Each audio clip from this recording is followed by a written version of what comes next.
Hey y'all, welcome back to Prepping the Truth. Welcome to today's video. Happy Sunday. I hope everybody's having a wonderful day. In this video, we're going to be talking about some of the supply chain issues, natural gas supplies, rolling blackouts, and some of the things that could be happening later this winter that they have warned us about. So we're going to get into all of that. If you are new to this channel, please click that subscribe button down below and be sure to tap the notification bell beside it so that you're notified when I upload new videos. And as always, if you like this video, be sure to give it a thumbs up and don't forget to share. Sharing this could help somebody else be prepared for what might possibly be coming. So, New England has already put out a news article in the Wall Street Journal telling people that they could prepare for the risk of winter blackouts due to the gas supplies tightening, because we know that they're saying grid officials warn of the strain as the region competes with European countries for shipments of liquefied natural gas, because a lot of the natural gas supplies are going over to the European countries because of all the stuff that's going on between the war in Russia and Ukraine and the pipelines being closed off and things like that.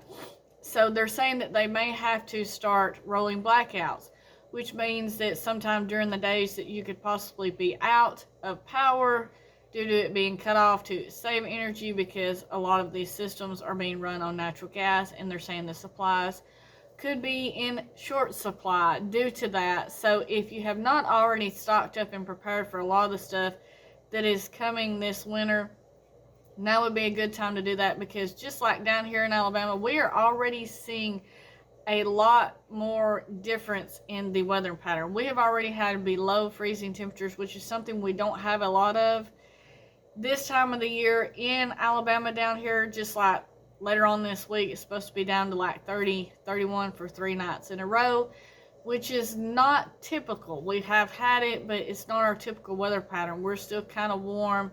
50s, 60s is our normals at night right now. But we're getting some unusually cold nights, which means people are naturally using more gas, more electricity than they usually would during this time of the year. Not only that, the inflation has went up on the electricity bills, on the natural gas prices. Everything has risen, which means people are trying to cut back. They're staying cooler during this time when it gets that cold, which means that sicknesses has been on the rise. There's a lot of people who've been around us already that has had the flu this season. RSV is coming out in full force. I've noticed a lot of people are saying that they have family members that have RSV and have been hospitalized with it, with the babies. So there's a lot of respiratory issues that are coming up, and I believe a lot of it is because we've already had abnormally cold weather. We're not used to that. You know, seasons are going from one day it's warm to one day it's cold, and your body, I don't know, sometimes it just can't handle the change in the temperatures like that because it's not used to it. Used to kind of gradually getting into the cooler temperatures, not, you know, having a different season every day, I guess you could say. So if you haven't already prepared for this, I recommend that you do have backup supplies. If you have a supply of gas, that's a good thing, you know, propane, natural gas, whatever it is that you have, but also have something in case you don't have that.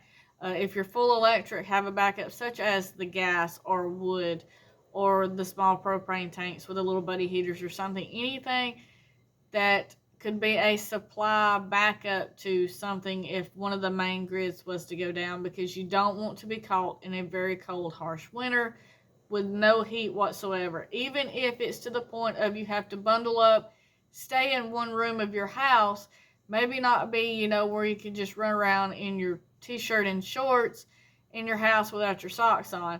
But at least if you can bundle up, stay in one room, and stay warm enough to keep from coming down sick or anything like that would be your main goal in a situation like this, because it is better than freezing to death or freezing to the point that you're sick and you have pneumonia or something like that. We don't want that either. We want to be as healthy as we can be and be warm enough to be comfortable. So definitely have some kind of backup system, because it's all over the internet.